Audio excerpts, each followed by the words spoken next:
Good evening, everyone. First of all, I just wanted to say happy birthday to the Council House and happy birthday to the Nottingham Trent Creative Writing Programme. So two happy birthdays here before we start. So I want to welcome you to the Nottingham UNESCO City of Literature Annual Lecture for 2019. We're delighted to have combined this event with the International Notwich Cities of Literature event, and I'd like to welcome all of those who've joined us online through the live broadcast of this event, and thank Confetti and Nottingham Trent University, in association with Nottingham City of Literature and the University of Nottingham, for enabling the live broadcast this evening. So I'm Shearer West, the Vice-Chancellor of the University of Nottingham, and it's my great pleasure to introduce tonight's lecture. This annual public lecture aims to provide a platform for leading writers and thinkers to share their ideas and promote Nottingham City's wide-ranging expertise on international literature, literacy, and the wider creative economy to audiences locally, nationally, and internationally. UNESCO is 72 years old. Its declared purpose is to contribute to the building of peace, the eradication of poverty, sustainable development, and intercultural dialogue through education, the sciences, culture, communication, and information. The UNESCO Cities of Literature network of 28 cities represents 6 continents in 23 countries. The network brings together over 1,000 libraries, 70 literary festivals, and over 900 bookshops. As is evidenced by this Notwich event and your presence here tonight, the UNESCO Cities of Literature work together and build strong global partnerships, encouraging literary exchanges, creating cross-cultural initiatives, and developing local, national, and international literary links. Tonight's lecture comes exactly 4 years since the Nottingham's, another birthday, City of Literature's bid team submitted the first outline application and waited to hear if the UNESCO UK office would support Nottingham's application. Apart from ultimately achieving the UNESCO designation, perhaps the most impressive thing about the process of bidding and the positive outcome has been the continued partnership between the universities, the City Council, and the city's leading arts organizations to ensure that the designation is a success. This partnership is generous in spirit and allows each organization to flourish within the City of Literature framework, and to reach out to the city's residents, whatever their background, to offer new opportunities to engage with literature and creativity, enhancing lives and enabling individuals to actively participate in the creative economy. For the University of Nottingham, these relationships are an important part of our civic mission, but they're also an important part of our research culture and how we engage with wider society.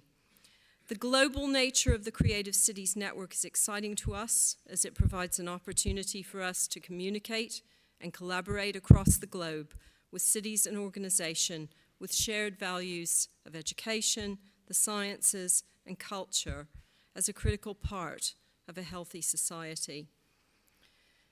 As a city that has global aspirations, it's fitting that we have a world-leading author to help us think about the connections between literature and aspects of UNESCO's mission. I'm absolutely delighted to welcome Robert Macfarlane back to Nottingham, a city that he knows well or knew well, having been to school here for many years and grown up just outside the city. But I was speaking to Robert earlier, and this is a first visit back for some time. Robert is a British writer and fellow of Emmanuel College, Cambridge. He's best known for his books on landscape, nature, place, people, and language.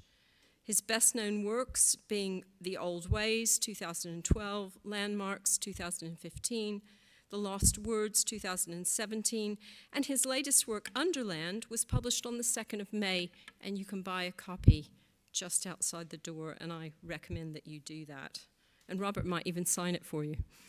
So, in 2017, he received the E.M. Forster Award for Literature from the American Academy of Arts and Science of Letters, in collaboration with the director Jen Pedom, the cinematographer Renan Ozturk, and the composer Richard Tognetti. Macfarlane worked on the film Mountain, which premiered with a live performance from the Australian Chamber Orchestra at the Sydney Opera House in June 2017. Mountain became the highest-grossing Australian documentary of all time and won 3 Australian Academy Awards. So before we hand over to Robert, I'd like to welcome Patrick Lim, a trustee of the Nottingham City of Literature, to introduce Nottinghamshire's Lost Words campaign. Patrick.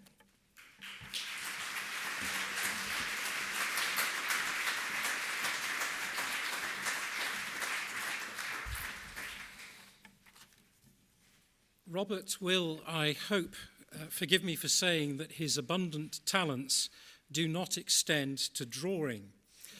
For that, he needed Jackie Morris, a magician of brushstroke and painted line. And for her part, Jackie needed Robert to lie down in his word hoard to bring back a treasury of spells. Above all, though, we needed them and their all-too-timely collaboration, The Lost Words. Here is a rare edition without its title, The Lost Words, well, poignantly, strikingly lost. Robert's day job is dedicated to the teaching of young people from diverse backgrounds. He is, I believe, at heart, an educator. And what Robert and Jackie were educating us about is loss. That is the loss of the names of nature, including from the Oxford Junior Dictionary, a loss made all the more concerning because a dictionary is, of course, meant to be an instrument of education. By their book, they both identified that loss and chose to repudiate it. The Lost Words was, in essence, then, by Robert's celebration of the wild words of nature with Jackie's pictures, a call to action against a loss. Crucially, the loss is risked by no longer using the names of nature. In Rob's own words, unimprovable words, we find it hard to love what we cannot give a name to, and what we do not love, we will not save. We, as a UNESCO City of Literature, were proud to answer that call. Carol as volunteer, Matt as communications officer, myself as a trustee. Addressing literacy, a literacy of the natural world included, is at the heart of our City of Literature's mission. This book, then, born of collaboration, gave rise to a collaborative campaign. Some inspirationally had preceded our one, with Scotland leading the way. Others have followed since. And so we have for you, Robert, a short film made also for Jackie. She may be watching now by live stream, about how the Lost Words for Knots crowdfunder developed here in Nottingham. The music you will hear is The Blessing from the Lost Words spell songs. The kids you will see are from Heathfield Primary. Please accept this as our welcome, our Nottingham welcome, back to the city where you too were once a pupil.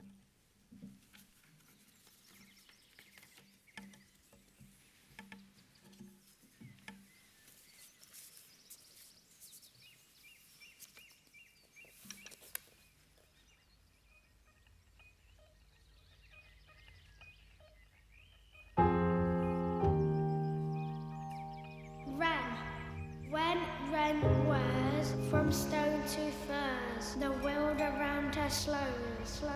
For Wren is quick, so quick she blows, the air through which she flows. Yes! Enter the wild with care, my love, and speak the things you see. Kingfisher, Let your names angler, take weather teller, rain bringer, and rainbow bird that sets the human light. Starling, ghostly swirling, surging whirling, molting murmuration of starling. I am weaving of the blue-black jacket and the boxer swagger, sailed the stream alight with glitter. May you enter now as otter, without falter into water. Otter. Ever dreamed of being an otter? That Look otter to the sky with care, my love, and speak the things you see. wood, on the branch, below leaf, billows blue, so deep, sea deep, sea deep. And even as you journey on, past dying stars. I am Ivy, a real high flyer. Firebark and stone, I scale the tree and spire. You call me ground cover, I say sky fire. Find the gleaming eye of starling, like the little aviator. Sing your heart to all dark matter. Heaven, hair haunts heaven, hair haunts heaven. Huge hinged heaven, grey winged weapon. Weasel. Weasel whirls through whirl like wildfire. Ember spins, smoke curls for weasel. Axe on lamb like sparks on tinder. Newt. Newt, oh Newt, you are too cute. Emoted the cute to the too cute Newt. Let new names take a root and thrive and grow. And even as you stumble through macher sands eroding, let the fern unfurl your grieving. Let the heron still your breathing. Let the silky swim you deeper. Oh, my little silver seeker. Even as the hour grows bleaker, be the singer and the speaker, and in city and in forest, let the larks become your chorus. And when every hope is gone, let the raven call you home. Welcome back to Nottingham, Robert!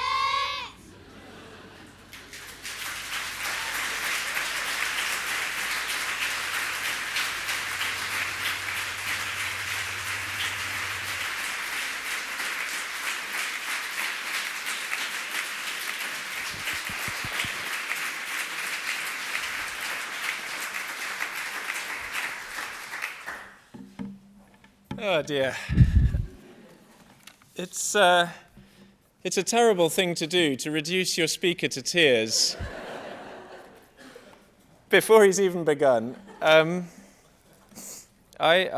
am not dry-eyed. That was for a writer to see one's words go into the world, to see Jackie's art go into the world, and find their ways into the minds and hearts and lives and stories of children is about as good as it gets. And being involved with the Lost Words, which has become something far bigger and wilder and stranger than the book or than us. It's become a community, a global community of people wanting to make change. It's the greatest privilege of my life. Nothing like it will ever happen again.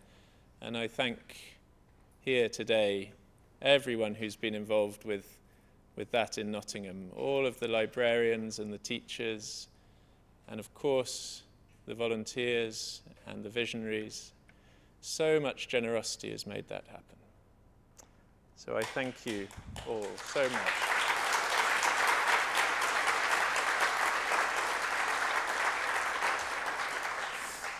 I feel in a way my work here is done because sorry, the mic's popping a bit. If there's any way of calming the pops, that would be wonderful. But if not, I'll try not to use any P's in a highly experimental speech. All right, let me begin properly. Good evening to you all. Thank you so much for being here. Some of you, many of you, have come a very great distance. There are representatives from, I think, more than 25 cities here tonight. I'm very glad to be with you. I hope we have a chance to speak together, and if we don't, that what I have to say begins conversations that will carry on over the coming days. My thanks to Sandeep Palmer for inviting me to give tonight's lecture, among others, to Patrick Lim for being my guide, my chaperone, the person who made sure I was here on time, and to Shira West for that very generous introduction, which I can only disappoint you with from now. So, Nottingham is the city of my childhood. It's not where I was born, but it is where I grew up. I was here from a very young age until 18, when I left for Cambridge.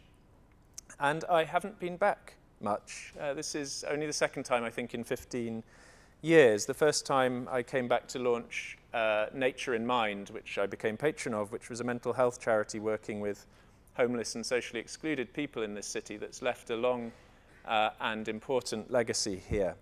I lived here for nearly 2 decades, but strangely, and for reasons I haven't quite been able to articulate to myself, I have hardly written about Nottinghamshire. That is not to say that it's not present in my imagination. I would never have written Underland if I had not been brought up in Nottinghamshire. This city, this county, tunnelled its way into me. It left some deep-set, deep-sunk marks. I grew up near coal mining country. I grew up in Halem, a little village, not a mining village, but close to mining country. That was the landscape of my childhood, the headworks and the slag heaps. I was aware of walking above stories of space that extended beneath me. Oh, there's a lovely echo of the blessing coming in there. So, my father was a respiratory physician. He treated miners with industrial diseases. He showed me their x-rays as he held them up against the window pane as a light box at home. I saw into their lungs. I saw what mining and the underworld could do to people. And of course, I went to school in the city of caves. And it was impossible to live through all of those things without inheriting an interest in both the abysmal and the wonderful things that the underworld had to offer. Nottingham was also where I met the English teacher who first lit the flame of excitement in me at what words could do and the conjurings they could carry and the spells they could cast. And that teacher is here tonight. He's Gary Martin, sitting on the second row. And he taught me Seeing Things by Seamus Heaney a couple of years after it was published. I think arguably Heaney's greatest collection. And there's a line in that collection which says, "I waited until I was nearly 50 to credit marvels." It's a beautiful line. I didn't have to wait that long because I was taught by Gary, because I had an extraordinary childhood here, and I credited marvels from a pretty young age, and I'm very, very grateful for that. So for all these reasons, I am profoundly, deeply glad to be here celebrating Nottingham's status as UNESCO City of Literature and the broader Notwich Summit with tonight's lecture. I've been given a very generously open brief, but I have been given one task, which is to explore in some way how culture and literature might speak to one of the UNESCO goals, Global Goal 11. And that reads, how literature and culture might strengthen efforts to protect and safeguard the world's cultural and natural heritage. I'm a storyteller, as well as a teacher and a theorist, and I guess sometimes a scholar, and a parent and a fool. I don't have long. I was meant to have 40 minutes, but some of that's gone already because we're running a Ryanair type time delay already. And also I've used up 3 of them already. So really, I'm only going to speak to you in haikus. Actually, that's not quite true. I'm going to tell you 2 stories, and I'm going to see how those stories might speak to that UNESCO goal. And the first of those stories, I'm very conscious I'm under the gaze of a slightly strange and tawdry Robin Hood up there, gold and bedizened with fairy lights, for reasons unknown to me. But under his greenwood gaze, I'm going to call the first of my stories How the Trees Learn to Speak to One Another, capital letters all the way. And I'm going to call the second The Story of the Forest That Began to Vanish. One is predominantly a story of nature, and the second predominantly a story of culture, though of course, as we all know, those 2 categories tangle with one another in unfathomably complex ways. So, this isn't going to be a homily, and it's going to require you to make connections between what I am saying. Those connections are entirely up to you. Indeed, the voluntary making of connection is really the subject of my lecture, storytelling, tonight. To a degree, I'll be making these stories up as I go along, because that's what stories do. They have their own wild life. They have, to adapt a phrase from Dylan Thomas, their own green fuse force. And that cannot always be bound or bidden. So I don't know quite where we'll go or where we'll end up. There's that very famous first line of Joan Didion's The White Album, we tell ourselves stories in order to live. I think that's true, but I always think it's important to revise that a little and remind myself and other people that we also tell ourselves stories in order to kill and to hurt. Exclusionary nationalism is a very good example of a harmful, potent story being told very well at the moment. A good story is not always a good thing, but it is almost always a powerful thing. One of the characters in Richard Powers' magnificent recent novel of Trees and People, The Overstory, writes that the best arguments in the world won't change a person's mind. The only thing that can do that is a good story. Well, I'm not sure I quite agree with Richard about the impotence of arguments, but I do agree about the importance of story, to persuade, to dissuade, to speak to hearts, to change minds, and wildly to create relation. Okay, I want to move to my first story, but first of all, I need that little widget down there. Thank you. Thank you, Patrick Lim QC. The story of how the trees learned to speak to one another. In the 1990s, this amazing forest ecologist called Suzanne Simard encountered a puzzle, and the puzzle went something like this. She was planting or helping to plant Douglas firs, which are basically crop if you're a forester. And among the Douglas fir saplings grew paper birch saplings, which are basically weeds if you're a forester. So what do you do with weeds? You weed them out to improve the health of the crop plant. But Simard noticed something strange, which was that when you weed out paper birches from among the Douglas firs don't thrive more, they fail more. How can this be? How can it possibly be that removing competition from a habitat results in the decline of the isolated or privileged crop species? Well, she wondered if there was a connection of a kind between these saplings. But what was its basis? Where did it exist, and what did it make possible? So she began to inquire with her team. They used tools to peel back the forest floor. Some of those tools were genetic, some of them were microbiological, and others were just digging. And what she found was that there was a remarkable community existing between individual trees. And she found that there was a structural basis for this community. And the structural basis was this. These are mycorrhizae, and mycorrhizae is itself an entangled word that unites the Greek words for root and for fungus. So mycorrhizae are the hyphae of fungi that move through the soil and that then interpenetrate with tree roots. They enter tree roots and they create a cellular level interface. So they fuse, if you like, with those tree roots. Fungi are amazing searchers, questers, quarriers. They're miners, really. They spread out enormous lengths of hyphae through the soil looking for resources. Where they don't find it, they fall back. Where they do find it, they use it and increase their spread. There can be up to 7 miles of a fungal hyphae in a tablespoon of forest soil. It had been known for a little while that mycorrhizal mutualisms existed. But Simard began to wonder whether there was more to this strange interface than just a sort of cosmetic forest detail. And so she began to wonder whether this might be the basis of the explanation for the mutualism, apparent mutualism between the firs and the birches.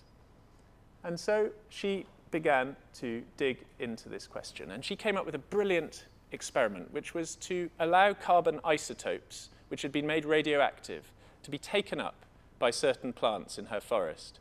So they entered the trees, and they should, if the network didn't exist, have stayed in those trees.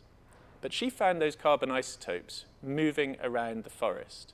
They were not moving by aerosol because they were already in the tree's systems. They were moving by means of the mycorrhizal network. They were coming down the tree's circulatory system, going to the root tips, and then at a cellular level passing into the fungal network. And from there, they were being transported underground around the forest, and they were moving to other trees. And this was the revelation. The revelation was that here was the material basis for a system of communication, of resource reallocation, and of something that we might want to call sharing between trees. It was a beautiful experiment, and it revealed a beautiful thing. She writes, "The fungi and the trees had forged their duality into a oneness, thereby making a forest."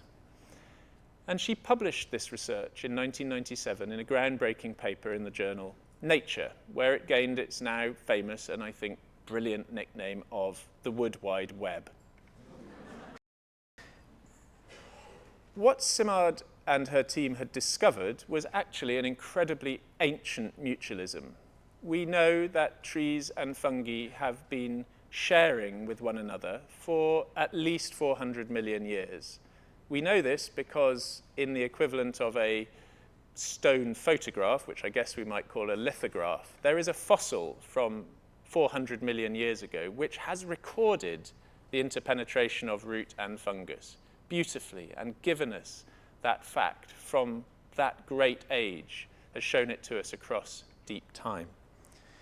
I should also point out that traditional ecological knowledge, by which I mean forest-dwelling indigenous communities, had known about tree mutualisms forever. It's self-evident to them. Their stories carry this truth.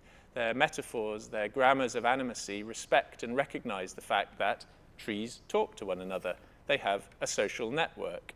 So I'm always wary of calling Western science a force for discovery, because quite often it's revealing what has been widely known all along, just not converted into the language and the structures of Western science.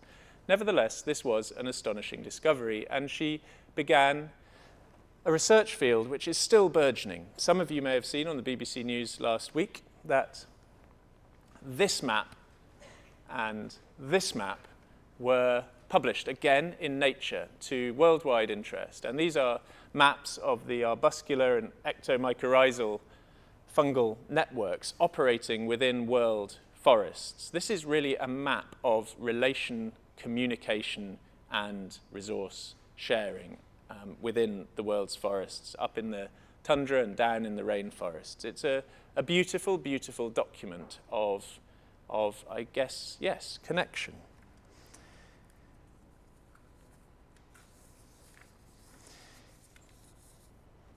There's a wonderful phrase for fungi that I came across. China Mieville, the writer, told me. He calls it the kingdom of the grey. He says fungi are so alien, so utterly other, we cannot even begin to make sense of them. And of course, we can't. We have no knowledge of what this network is really doing. We have all sorts of readings of it. What interests me is the sense that we have made of it. And since the discovery of the network, it has become a very powerful metaphor for good relations, for the ways in which independent entities might share resources with one another to the betterment of the community, to a wider and more connected and networked good. Of course, that's just a form of anthropomorphism, and there are other ways of reading the network which find it to be far more competitive and individualist. But for the time being, I am drawn, and I want us to be drawn tonight, to this story of tangled mutualism. I love this photograph. It's actually taken up near Inverness.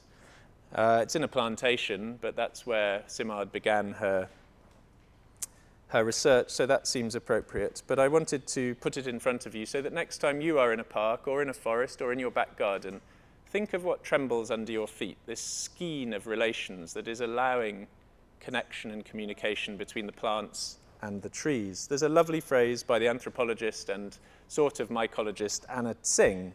She says, next time you walk through a forest, the essay is beautifully called How to Love a Mushroom. Next time you walk through a forest, look down. A city lies under your feet. Well, from that city below the ground, that subterranean urban space of connections, I turn to my second story, the forest that began to vanish. And that story takes place in a city above the ground. It takes place in this city, the city of Sheffield. And I want to see if I or you can begin to connect some webs, to send some hyphae shooting out and conjoining and tangling with the roots of this second story of mine. We might think of the first story as being about the Wood Wide Web, and this second story, indeed this whole gathering, as being about the Word Wide Web. This story begins once upon a time, not so very long ago, in Sheffield, a city of trees. It sits partly within the Peak District. It has, or had, around 36,000 trees in the city proper. Some of them are everyday plane trees. Some of them are standard trees, beautiful trees. It has a Huntingdon elm. We don't have many elms left in this country because Dutch elm disease arrived here in 1976. To see a mature elm is still, to me, an astonishment, a glorious encounter. And this Huntingdon elm has a colony of rare hair-streaked butterflies in it for good measure. There are wonderful oak trees. There are the Rivendell limes. There are World War I trees that were planted as memorials to those lost in the war.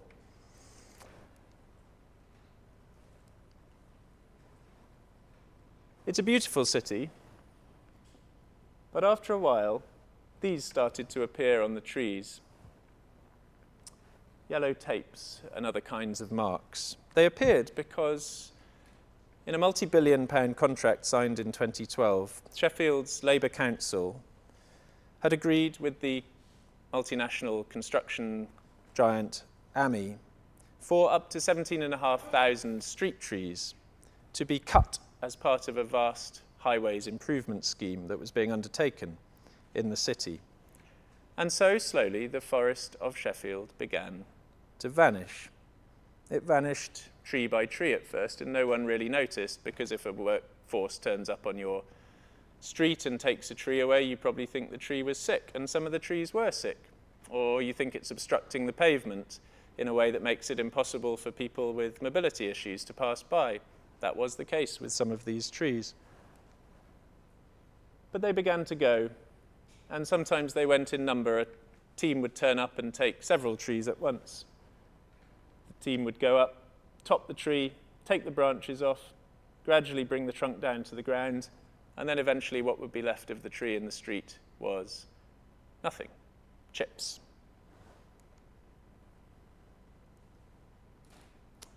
Here's one of the trunks coming down. And in here you can see the constituents of the interior of a tree. I'll just give you the basic vocabulary because it's a rather lovely vocabulary. This is the bark, of course. This outer ring of paler wood is called the sapwood. And the red stuff, the innermost core, the stuff that's hardened most, that's called heartwood. And we'll come back to heartwood. People were going to work in the morning and coming home to entirely different streets, said Paul Selby, a city resident and a leading member, as it turned out, of the Sheffield Tree Action Group, also known as STAG. It was ecological destruction carried out in secret by a multinational company with the explicit support of the local authority and the police. It was a very strange and disorienting time, and I want to give you a word. The word is solastalgia. Some of you will know it already. It was coined by Glenn Albrecht, the Australian eco-philosopher, and he was working with communities who were being displaced by mining and by drought in New South Wales in Australia. And he realized that there was an experience for these people for which there was no word. Their experience was of being moved without going anywhere. They were losing their home landscapes without going anywhere because of the changes that were happening due to climate change or large corporate action mining around them. He said, this isn't nostalgia, because nostalgia is what happens when you leave somewhere and you come back, or you're away from it and you long for it, a period of time or a period of space. He said we need a new word, and his word was solastalgia. So this was the pain that comes from seeing your home change to unrecognizability around you. This was a version of solastalgia. I think, that was happening. Cherry trees in full blossom were coming down. And so a resistance began to declare itself, express itself, discover itself. And at first the resistance was commemorative. Here's the heartwood, here's the sapwood, here is the flower laid in commemoration of the tree that was gone. People were angry, said Paul Selby again. These trees were part of their lives and they didn't want them going. These weren't anarchists or activists from other towns. They were Sheffielders, furious they hadn't been given a voice. So they came out and they fought to be heard. It was about democracy, about who gets to say what happens in your streets, but it was also about human and more than human relations. Who gets to say what happens to your trees, not that they're your trees. It was an amazing resistance. These were people who were not campaigners. These were people who didn't want to be standing out in cold streets, locking their arms around the trunks of threatened trees, getting arrested.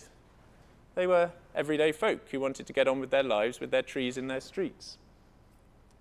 And a coalition of dissimilar people appeared. Here's a familiar book some of you may have noticed. Here are the hearts with messages on them being hung around one of the named trees. The protesters began to name trees, Vernon Oak among them.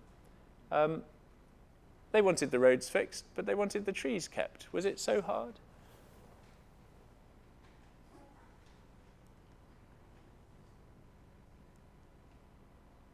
It was a creative protest. Songs were sung. Cake sales were held. Vigils from uniformed young men who had never fought in the First World War were held under the threatened trees that were going to be cut, that were the memorial trees from the First World War. WhatsApp and Facebook groups were created, the World Wide Web working for the good here, whereby any protester could alert the community resistance group to the arrival of a felling team at any tree, and they could get people to that tree fast. There were people from many kinds of backgrounds, many kinds of ability, and many kinds of age. People started taking the bus to work, leaving their cars, blocking access to endangered trees or streets. But then the fight became pretty grim. Special police units were brought in to break up the pickets. Arrests were made and legal fees mounted up for the people defending themselves. There were pre-dawn raids. A 73-year-old great-grandfather was detained for intimidation. Charges later dropped. He described himself as the least intimidating person I've ever met. A 53-year-old was charged, charges dropped, for tootling a vuvuzela in the general direction of a policeman. There was an attempt to portray this as a middle-class protest. It wasn't. It really cut across all sorts of lines, and one of the things that gave the lie to that was the amazing support given by a man some of you may know, Magic Majid, who was the legendary Lord Mayor of Sheffield, who arrived as a refugee from Somalia into the city in 1994 and was brought up in Burngreave, one of Sheffield's most economically deprived areas during the early 2000s, and who, among other things, ran the Sheffield Half Marathon dressed as a tree. They began to draw in other people to their protest. They managed to get Bianca Jagger on side, Jeremy Corbyn, sort of, and Jarvis Cocker. I think if I had a fight going on, I'd probably want Jarvis on my side. But by this time, 5,500 trees had been felled. They also drew me in. Many conflicts come my way. They come all our ways. They come my way more now I'm on social media quite so much. Most of them I can't help with. But this one just seemed to me so obviously, emblematically, metonymically, profoundly wrong. For a lot of my writing life, I've been paying attention to the ways in which small communities resist greater forces. I've written about the Norwegian resistance to big oil drilling in pristine waters in Underland. I've written about the islanders of Lewis and the Outer Hebrides and their resistance to forms of large-scale development of their moorland. A lot of these represent disputes where power seeks to represent as worthless that which is held to be subtle and valuable by local communities. Sometimes power is right. Not often, in my experience. I also love trees. I just love them. I love street trees. I love all the things they do for us. I love what we chillily call their ecosystem service provision. They give us shade, they clean our air, they help keep our streets cool. They also store carbon. They're the best tool we've got for that, really. They also store memories, and they also lift hearts. I think of each tree, not sentimentally, as a small civilization. It supports many kinds of life. They're conjoined by their hyphae to other plants and other trees, and together these thousands of small civilizations in a city make what we call a city, along with all the other forms of connection that go into a healthy conurbation. So to strip them out as so much street furniture just seemed to me wrong in many ways. I was also heartened as well as appalled by what I saw in Sheffield, because it seemed to me that the campaign was doing extraordinary things. This attack on the trees was actually creating communities. It was sending hyphae shooting out and entering the roots of other lives, other people. It was allowing them to share knowledge, resource, stories, passions. It was actually activating and animating the city in extraordinary ways, even as it was at terrible cost. I wanted to know what I could do. Writers are useless. I mean, they're really just good for nothings. That's how I felt. I wasn't on the front line. I wasn't risking anything. I can not do much apart from put words end to end and turn them into sentences, and then put sentences end to end and turn those into paragraphs. Anyway, it's boring already. So I wrote. Of course I wrote, because that's what writers do. I wrote a poem that I imagined as a charm against harm, and it was called Heartwood. And it partly came about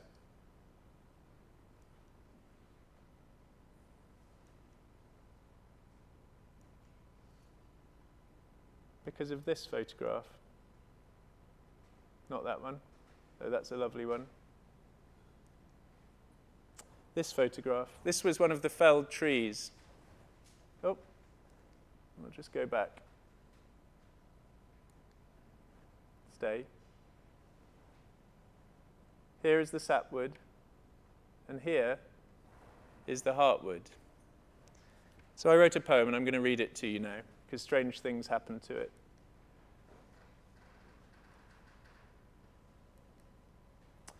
Heartwood. Would you hew me to the heartwood cutter? Would you leave me open-hearted? Put an ear to my bark cutter, hear my saps mutter, mark my heartwood's beat, my leaves flutter. I'm going to have to walk to read this. I'll bring this with me. Am I still on with this? Are you able to follow me with this? Brilliant. Okay.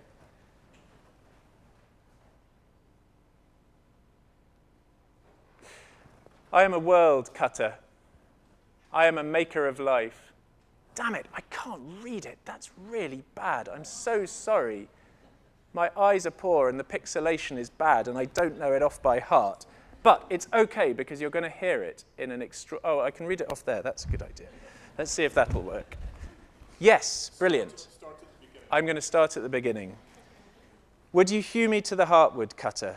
Would you leave me open-hearted?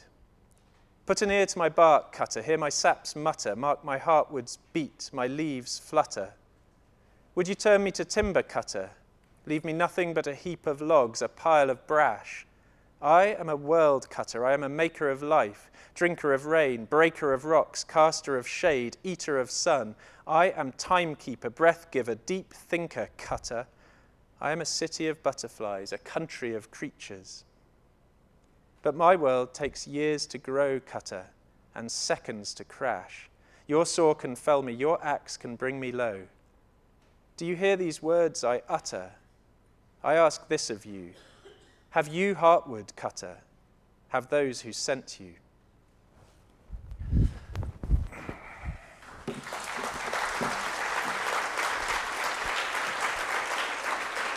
Thank you. And thank you for that save. That's great. I'm glad you could hear that. I gave this poem to the city of Sheffield. I gave it to the tree protectors. I gave it to the tree protesters. I said, you can do whatever you want with this. You don't have to credit me. You don't have to ask permission from me, ever.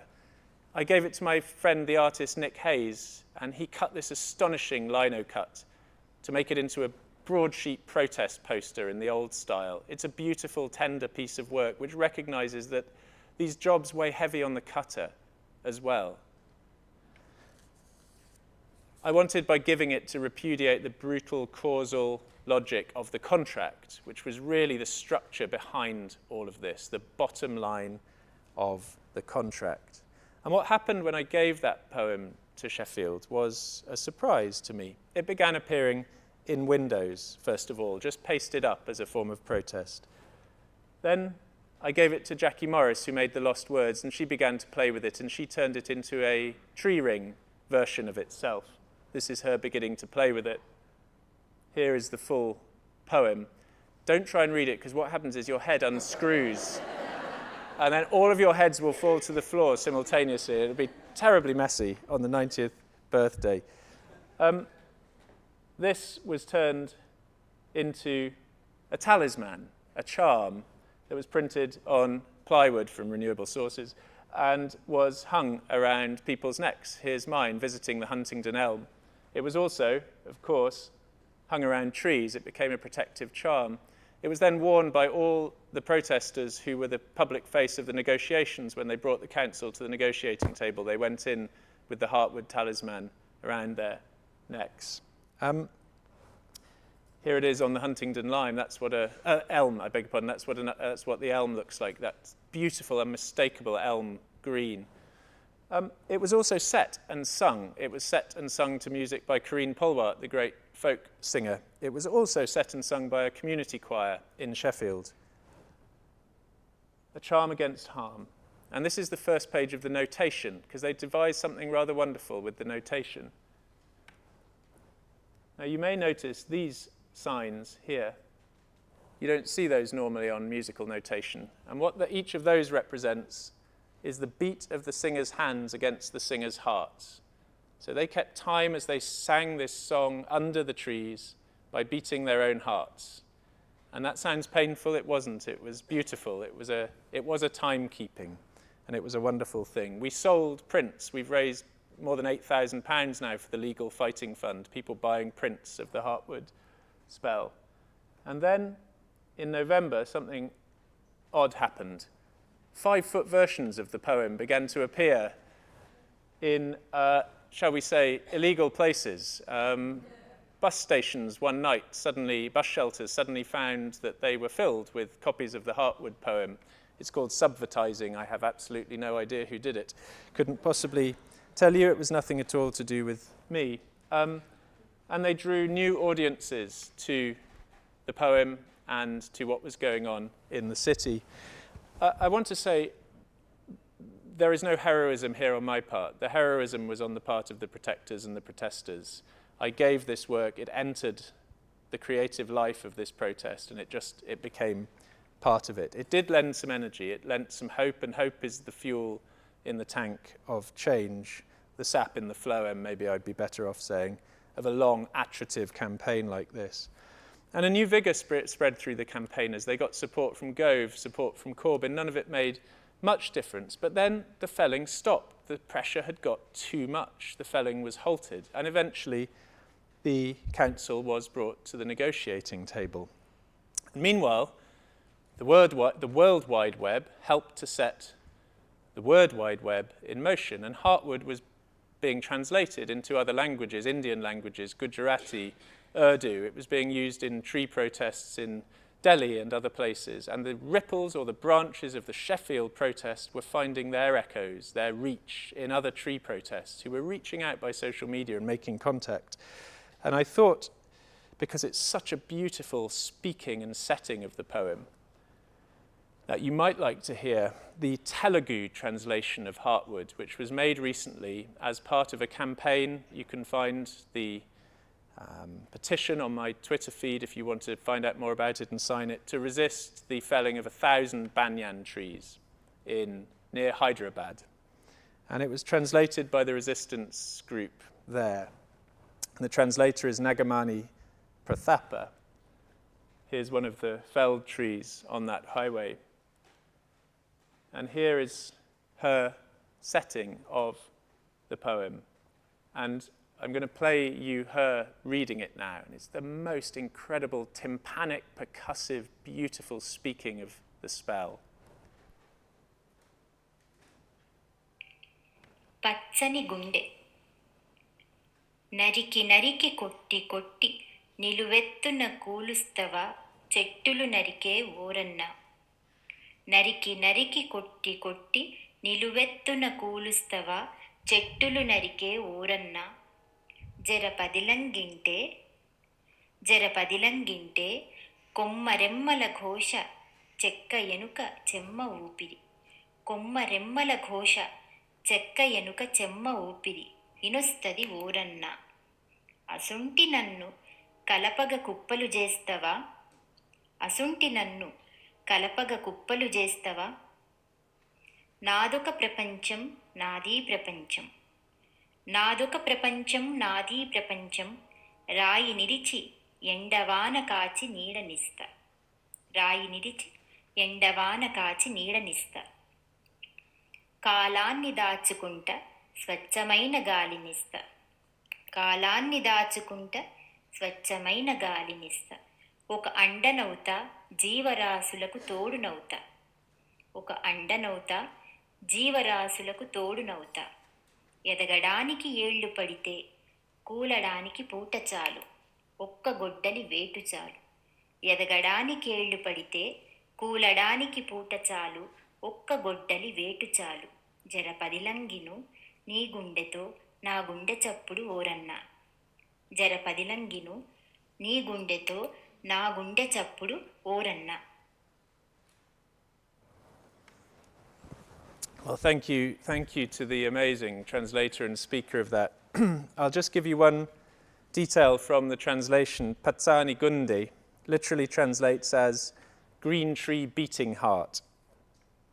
The other word for heart, hridayam, didn't have the same dynamic element, and I love that innovation of green tree beating heart. So in a week they'll be holding a protest festival of culture, of poetry, of readings, of theatre, of dolls, of charms under the banyan trees for the villagers who live with those trees. Sheffield did it. They brought the negotiators to the table. They agreed a kill list. They agreed the trees that could come off that list and eventually those that could stay on. Negotiation happened, entrenched positions were moved away from, and it was a remarkable victory of culture and commitment and belief and something like grassroots or maybe Heifel roots movements. And the Lost Words was part of that. You've seen the way it entered Nottinghamshire, it entered Sheffield too, and I went to meet the teachers and the children there. There was a campaign there. The book has ended up in every primary school in the city. The children, coming from many, many language backgrounds, were working to translate some of these words into their own languages, their community languages, Arabic, Russian, Bengali, Kurdish. Parents wrote down acorn spells for their children in Arabic. And it came to seem to me that the trees had grown the city, and that was a reversal of the usual ways we think about trees. We think about them as crops. We grow them, but actually I think they grow us. And this June in the City Museum in Sheffield, there'll be a huge exhibition of all the children's work in response to the Lost Words and to the trees of Sheffield. I'm going to detain you for 5 minutes longer and then stop. I think it's important I keep going because if I ended my stories there, they would seem too pat to me. They would seem like stories which told of culture's great possible work. I do believe that, but I think that representing that as the only story is too easy now more than ever. We are right now in trouble, deep Anthropocene trouble. We live at a time when what Michael McCarthy has called the great thinning of species is at work. Biodiversity loss, collapse is occurring across the planet due to human activity, all our activities. It expresses itself at local levels, in communities, in languages, in hearts, in well-being, in mental health, and of course it expresses itself at vast planetary inequalities brought about by what Rob Nixon calls the slow violence of climate change. What can culture do in the face of such emergent and systemic difficulties? It's tempting to despair. I know people who are, I think, hipsterishly post-hope. They call me not a hophead, but a hopehead. They say I'm high on hopiates. They do have good lines and quite good puns, and I haven't yet been able to come up with one to come back at them, but I also think they're wrong.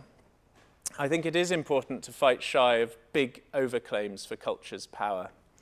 Culture often does nothing. It becomes a kind of auto backslap, a self-flattery carried out by people who work in the culture industry, like all of us. But I also think that we need hope in the dark.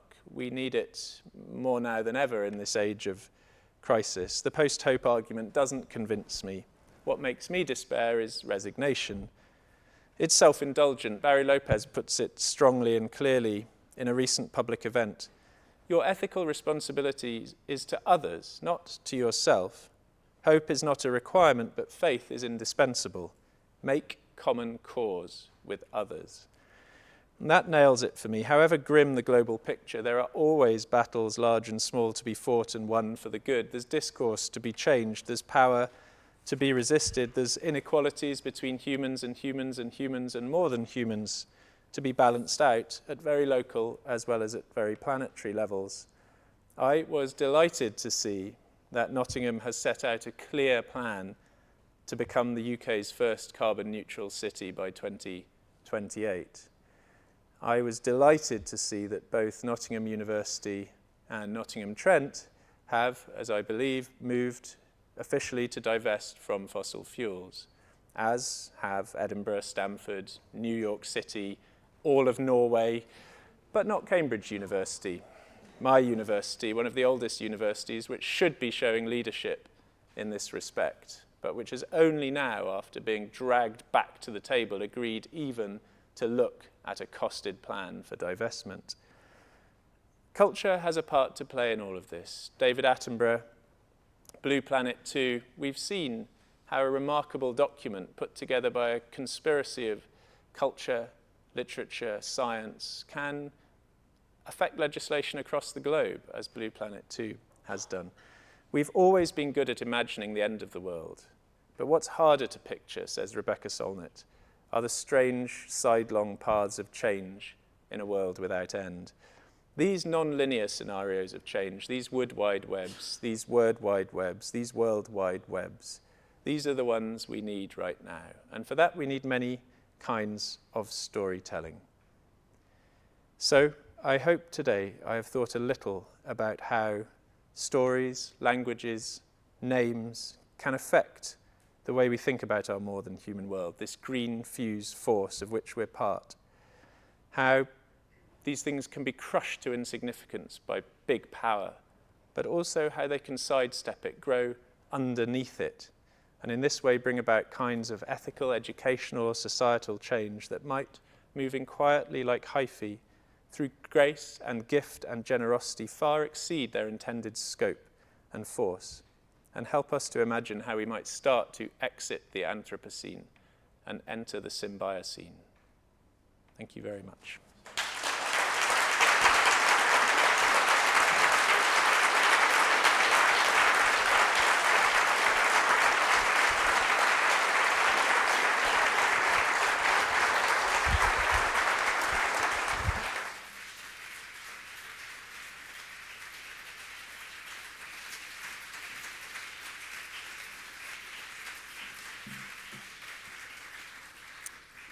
It's just for me to thank Robert for that incredibly eloquent and evocative set of stories.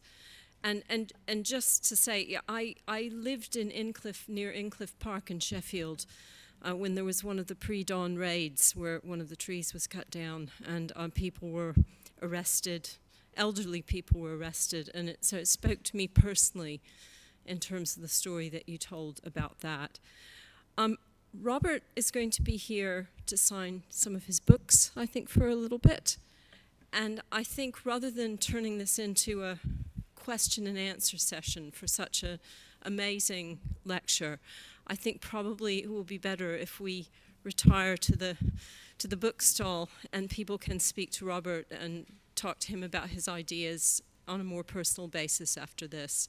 So can I just thank you again for such a brilliant lecture and giving us so much to think about. Thank you very much.